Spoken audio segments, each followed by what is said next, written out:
Aujourd'hui, il y aura des fruits, mais pas de Wi-Fi. On sera tourné au Watermoulin pour vous parler du rendez-vous de ce samedi 23 septembre, Fruits Wi-Fi.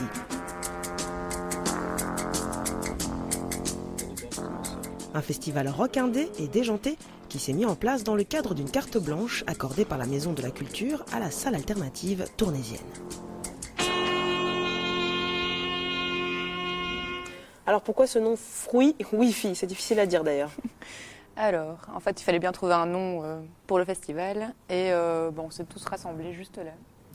Toute l'équipe du Watermoulin, on a lancé plein de noms un peu débiles, Tutti Frutti, etc. Enfin, il fallait qu'il y ait UIT dedans, vu qu'on est quand même dans l'usine qui porte le même nom. Donc c'est Union Industrielle Tournaisienne. Et à un moment donné, voilà, c'est sorti Fruits Wi-Fi. Donc on a un budget de la Maison de la Culture qui nous a été alloué dans le fameux cadre des cartes blanches, qui donne aux ASBL tournaisiennes. Et donc on a pu faire quelque chose de beaucoup plus énorme que d'habitude, avec des groupes qui viennent de plus loin, qu'on s'est logé à l'hôtel. Donc après on a eu l'occasion de faire ça dans l'usine. Et il y aura 2 scènes, une dans l'usine, une ici. Et après on a fait plein de décloisonnements avec les élèves. On a pu faire quelque chose de beaucoup plus gros. Et ce sera peut-être la seule fois où on fera ça, quoi. Et oui, côté scéno et déco, le Water a vu les choses en grand.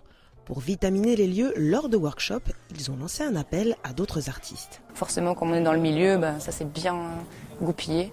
On a eu Elodie Moreau, Tom Lombardo, Alex Maillot, Julien, le KGB de Lille, qui est un atelier de sérigraphie hyper chouette avec qui on travaille depuis tout le temps. Des gosses, tout le monde a mis un petit peu sa petite touche et c'était hyper enrichissant, quoi. Et puis l'artiste Valfray a également lancé un défi sur le thème du portrait de rocker. Et là aussi, une centaine de personnes ont répondu présent.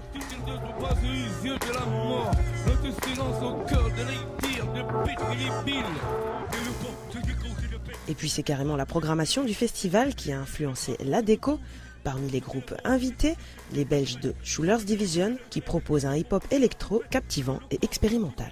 Qui sont donc un MC de 2 trisomiques qui jouent avec 2 super musiciens. Et il y a Valfray qui travaille dans une école, dans un institut, l'Institut Bon Pasteur, avec des handicapés. Et donc Thomas a dit ce serait cool que tu fasses une déco, comme ça il y a un lien, etc.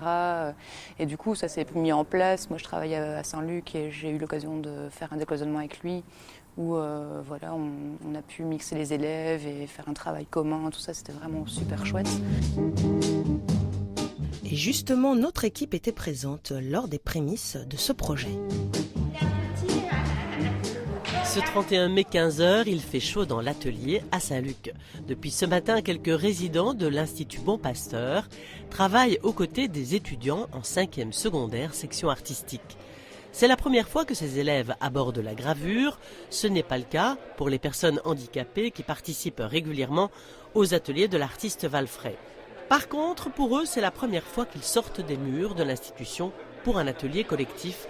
Alors, la découverte est un peu des 2 côtés. Au début, ça a été un peu long à venir, ça dépend des personnes. Sylvie, elle a fait tout de suite du lien, elle est arrivée sur les tables, elle s'est imposée, elle discutait. Colette, elle était un peu plus en retrait, quoi, ouais. Mais non, je pense qu'on a discuté un peu à midi, puis ils sont tous contents. T'as les petits trous, t'as les gros trous comme ça. Cet atelier de décloisonnement est axé ce jour-là sur 2 systèmes de gravure, la gravure sur lino et la gravure sur mousse, une technique souvent utilisée par Valfray dans son atelier à Bury. Donc t'as une chance, hein. Une seule chance. Et donc en fait c'est de l'isolant pour parquet, ça permet que on puisse gratter dedans, travailler ça avec des outils qui sont pas pointus, pas dangereux d'utilisation, quoi. Certains à l'Institut peuvent faire du lino ou du bois, on fait. Mais pas tous, quoi. Voilà. Si la technique de la mousse est sans danger, elle n'est pas pour autant facile et après l'ancrage, on ne peut réaliser qu'une seule impression. Autour de la presse, il y a donc toujours un peu de stress. C'est déjà ça. On n'avait jamais fait, donc ils ont vu que les résidents en faisaient. Du coup, les élèves se sont dit cool, ils ont travaillé ensemble en allant voir ce que chacun avait fait et tout ça. Ils ont travaillé aux mêmes tables, ils ont été mélangés et ça s'est super bien passé. On a posé des questions aux jeunes Et puis ils nous ont appris à faire du dessin. Puis nous, on a appris comment on leur sert des outils et tout.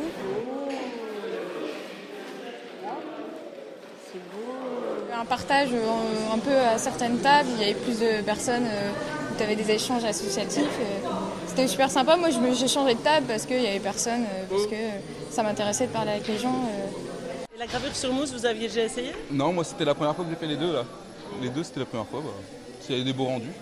Les étudiants avaient une consigne précise, interpréter l'une des lettres comprises dans le nom de l'événement, Free Wi-Fi, et cela sur le thème des fruits, de la chasse ou de la pêche. Toutes les lettres, elles seront associées l'une avec l'autre, les unes avec les autres. Et c'est quelque chose de participatif, on n'est pas les seuls à le faire, mais voilà.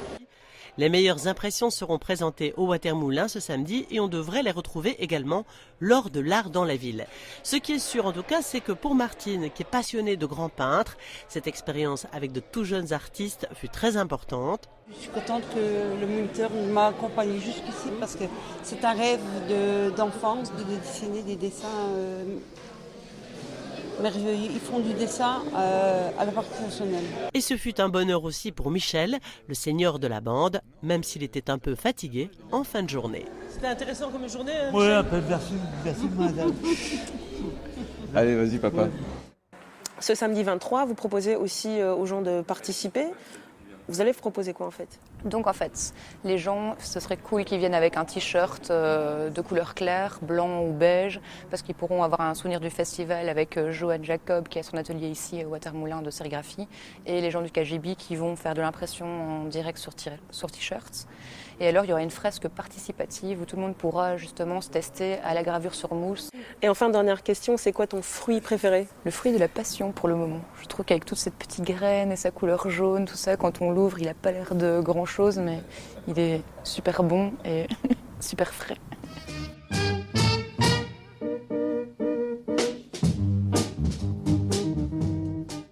Par contre,